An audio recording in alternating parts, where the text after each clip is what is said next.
Recombinant DNA technology.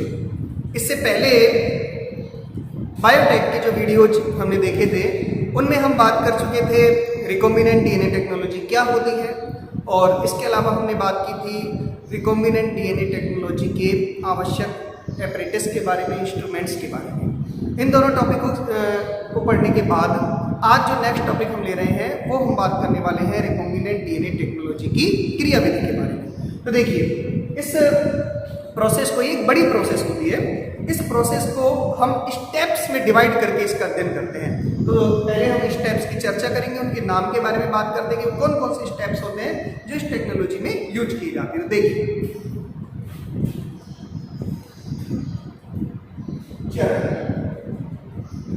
Steps,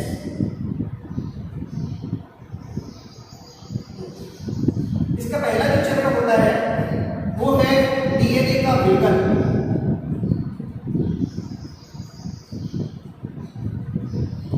इसका दूसरा चरण होता है डीएनए को खंडों में काटना। नेक्स्ट, डीएनए खंडों का पृथक्करण। नेक्स्ट, पुनर्योगज, डीएनए का निर्माण। नेक्स्ट, परपोषी में प्रवेश। नेक्स्ट, वांछित जीन की अभिव्यक्ति।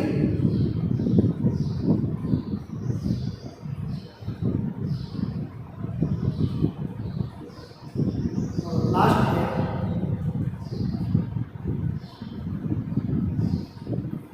अनुप्रवाह संसाधन। देखिए, एक एक करके हम इन चरणों की बात करेंगे और डायग्रामेटिक प्रेजेंटेशन भी इनका करेंगे। तो सबसे पहले बात करते हैं हम डीएनए का विघटन कि डीएनए, जैसा कि हमने इस टेक्नोलॉजी में देखा था कि हमें दो तरीके के डीएनए की आवश्यकता होती है। एक डीएनए तो हमारा टारगेट डीएनए होता है जिसमें वो जीन मौजूद होता है, जिस जीन को हमें ट्रांसफर करना है, हमें ग्राही के अंदर पहुंचाना है, वांछित लक्षण जिस जीन से हमें प्राप्त करना है। ठीक है। दूसरा जो डीएनए होता है वो वाहक का डीएनए होता है। तो वाहक का डीएनए हम जानते हैं बैक्टीरिया के अंदर मौजूद होता है, और जो टारगेट डीएनए हमारा वो किसी सेल में है, वो एनिमल सेल भी हो सकती है, प्लांट सेल भी हो सकती है, फंगस सेल भी हो सकती है, फंजाई की सेल भी हो सकती है। तो कुल मिलाकर हमें डीएनए को सेल से बाहर निकालना है, इसे हम डीएनए का विघटन कहते हैं। इस विघटन के कार्य के लिए हम भिन्न भिन्न एंजाइमों का यूज करते हैं। यदि आपको एनिमल सेल से डीएनए का विघटन करना है तो हम लाइसोजाइम एंजाइम का यूज करते हैं। यदि हमें प्लांट की सेल से विघटन करना है तो हम सेलुलोज एंजाइम का यूज करते हैं, और यदि कवक की कोशिका से हमें डीएनए को विघटित करना है तो हम काइटिनेज एंजाइम का यूज करते हैं। तो अलग अलग एंजाइम्स यूज किए जाते हैं। डीएनए को विघटित करने के बाद जब आप कोशिका से डीएनए को निकाल लेते हो तो निकालने के बाद उस डीएनए को, जैसा कि हम जानते हैं, विशेष स्थानों पर से काटा जाता है। और विशेष स्थानों पर से डीएनए को काटने के लिए हम पहले पढ़ चुके हैं, विशेष स्थानों पर से डीएनए को काटने के लिए हम जिस एंजाइम का उपयोग करते हैं उस एंजाइम को हम बोलते हैं रेस्ट्रिक्शन एंजाइम। ठीक है। रेस्ट्रिक्शन एंजाइम्स के द्वारा हम इन डीएनए को काटते हैं। तो काटने का हमारा उद्देश्य क्या है? काटने का उद्देश्य ये है कि जो हमारा टारगेट डीएनए है वो टारगेट डीएनए तो बहुत बड़ा है, उसमें बहुत सारे जीन्स हैं, लगभग 30,000 जीन मानव के डीएनए में पाए जाते हैं, लेकिन हमें तो हमारे काम का जो जीन है वो चाहिए। तो उस जीन के टुकड़े वाला जो डीएनए है, उस डीएनए के टुकड़े की हमें आवश्यकता है, तो उसके लिए हमें डीएनए को कट करना है। तो रेस्ट्रिक्शन एंजाइम के द्वारा हम विशेष स्थानों पर से डीएनए को काट लेते हैं। तो ये हमारी बात हो गई डीएनए को काटने के बारे में। नेक्स्ट है डीएनए खंडों का पृथक्करण। पृथक्करण में क्या किया जाता है कि जब आप डीएनए को कट करते हो, काटते हो, तो जो कटा हुआ जो वांछित जीन वाला हमारा खंड है उसे हमें अलग लेना है, क्योंकि उस वांछित डीएनए खंड को हमें वेक्टर के डीएनए के साथ जोड़ना है, लेकिन प्रॉब्लम क्या आती है, कटने के बाद भी डीएनए के खंड अलग नहीं होते, सेपरेट नहीं होते, वो चिपके रहते हैं, उनमें प्रबल आकर्षण होता है। अतः आपको जो वांछित डीएनए का टुकड़ा है उसे आपको अलग करने के लिए टेक्नोलॉजी काम में लेनी होती है। इस टेक्नोलॉजी को हम कहते हैं gel electrophoresis, DNA gel electrophoresis.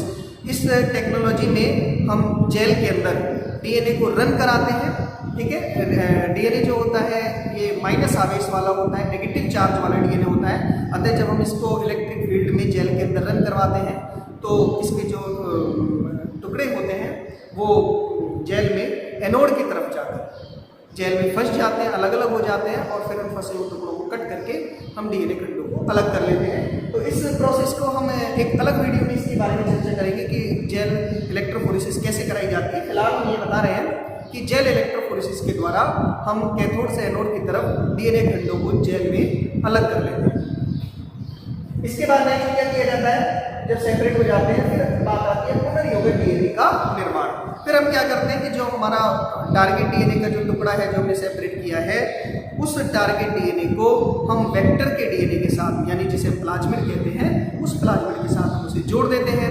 और जोड़ने के लिए यहाँ पर भी हम एक एंजाइम काम में लेते हैं जिसकी चर्चा हम पहले कर चुके हैं।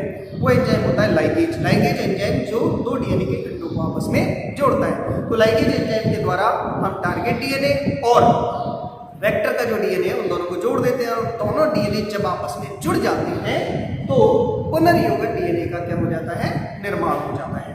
इसके बाद नेक्स्ट हमारा है परपोषी में प्रवेश।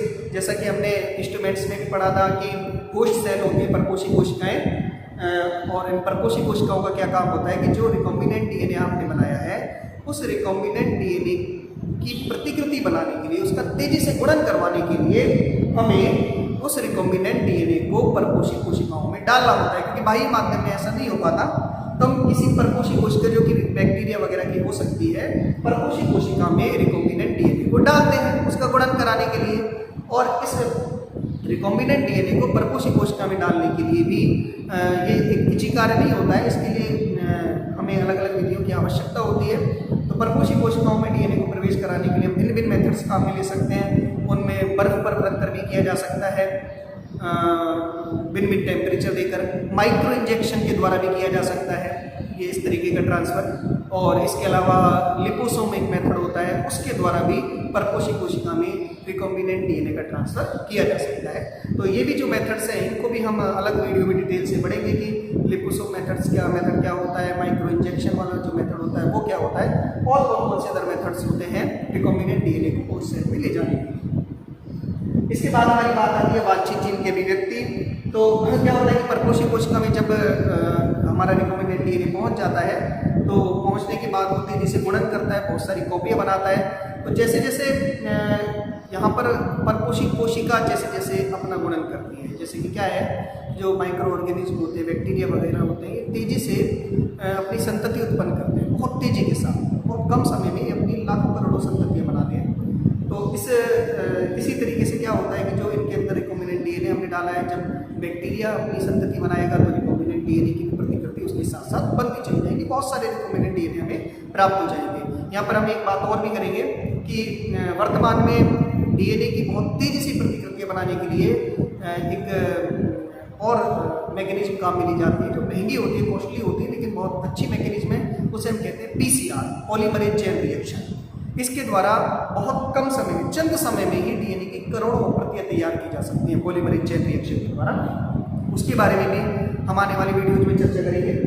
वांछित जीन की अभिव्यक्ति, तो कुल मिलाकर वांछित जीन की अभिव्यक्ति से हमारा तात्पर्य ये है कि हम जो हमारा जीन होता है उसे हम ग्राही में डालकर उसमें आवश्यक जो भी हमारा उद्देश्य है कि हम उस जीन से क्या प्राप्त करना चाहते हैं, कोई प्रोटीन बनाना चाहते हैं या कोई हार्मोन का उत्पादन करना चाहते हैं, किसी और प्रोडक्ट है, वो एंजाइम हो सकता है, विटामिन हो सकता है, जिसका भी उत्पादन करना चाहते हैं तो वांछित जीन की अभिव्यक्ति के अंतर्गत हम उसकी चर्चा करते हैं। तो ये कुल मिलाकर हमारी बात हुई कि मैकेनिज्म किस तरीके से, किन स्टेप्स में जो है ये कंप्लीट होती है। तो आज हम इस मैकेनिज्म के बारे में जो कुछ हमने पढ़ा है, ये इस मैकेनिज्म का एक सार, सिंपल शब्दों में कहें कि हम एक बड़ी मैकेनिज्म को हमने सार गर्भित कर लिया है। और संक्षेप में हमने इसको एक बार समझ लिया, जिससे कि हम डिटेल से जब पढ़ें तो एक हमारे माइंड में एक कंसेप्ट रहे कि ये टेक्नोलॉजी किस तरीके से चल रही है, स्टेप बाय स्टेप किस तरीके से इसके कंप्लीट हो रहे हैं। अब ये जो स्टेप्स हैं इनको हम एक डायग्रामेटिक प्रेजेंटेशन भी इनका करेंगे। देखिए आप कि जैसे भी जो भी है, ये कोई सेल है, सेल में ये न्यूक्लियस है और न्यूक्लियस के अंदर ये क्रोमेटिन जाल, हम जानते हैं इस क्रोमेटिन जाल का निर्माण डीएनए और स्टोन वगैरह से होता है। कुल मिलाकर यहाँ पर डीएनए ये आपकी हो गई टारगेट सेल, ठीक है। और यहाँ पर ये हो गया हमारे पास ये बैक्टीरिया की बैक्टीरिया सेल हो गया। इस बैक्टीरिया की सेल से आप क्या प्राप्त करने वाले हो, प्लाज्मा। ये तो बैक्टीरियल जीनोम हो गया और ये क्या हो गया, प्लाज्मिड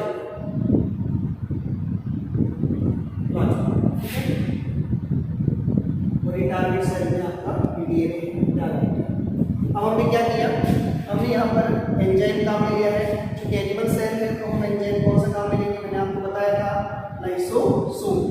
लाइसोसोम एंजाइम के द्वारा हम यहाँ से विलगित कर लेंगे टारगेट डीएनए को और बैक्टीरियल जो सेल है इसमें से इसको प्लाज्मा, क्योंकि इसी का उपयोग हम वेक्टर के रूप में करेंगे। तो ये मैंने यहाँ पर डीएनए को आइसोलेट कर दिया है इस तरीके से, ठीक है। तो ये हो गया आपके target DNA and this is vector DNA, okay. अब हमें क्या करना है, अब हमें इनको स्पेसिफाई स्थानों पर कट करना है। कट करने के लिए भी हम बात कर चुके हैं कि हम कौन सा एंजाइम काम में लेने वाले हैं, रेस्ट्रिक्शन एंजाइम। रेस्ट्रिक्शन एंजाइम के द्वारा हम जो है यहाँ पर डीएनए को कट कर लेते हैं। तो ये डीएनए कट कर लिए इस तरीके से, ये भी कट हो जाएगा।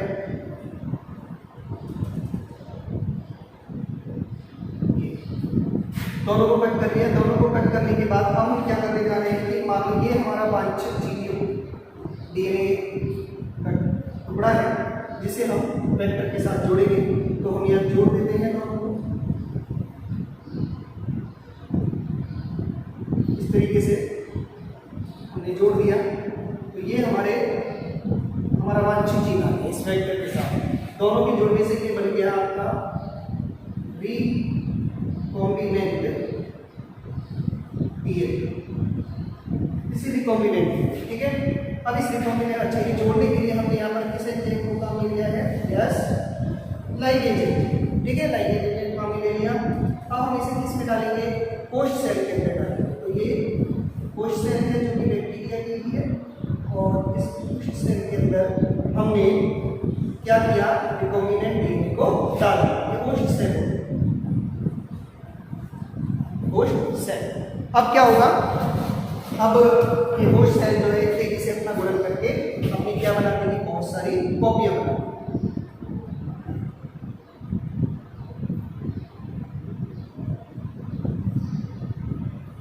इस तरीके से जैसे कि आप देख सकते हैं ये मैंने 2 कॉपियां बना दी, ठीक है। तो हमारे रिकॉम्बिनेंट डीएनए की 2 कॉपियां बन गई।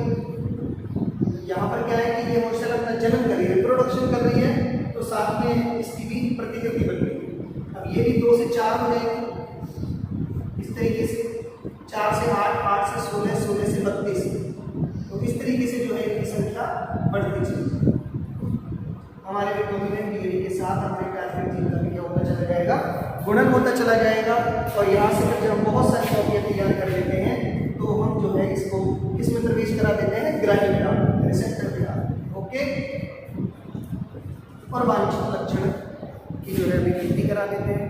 तो ये हमारी आज बात हुई रिकॉम्बिनेंट डीएनए टेक्नोलॉजी के प्रोसेस के बारे में, मैकेनिज्म के बारे में, और ये जो टेक्निक्स हैं इनको के बारे में डिटेल से हम आने वाले वीडियोज में और चर्चा करेंगे। आज के लिए इतना ही, थैंक यू।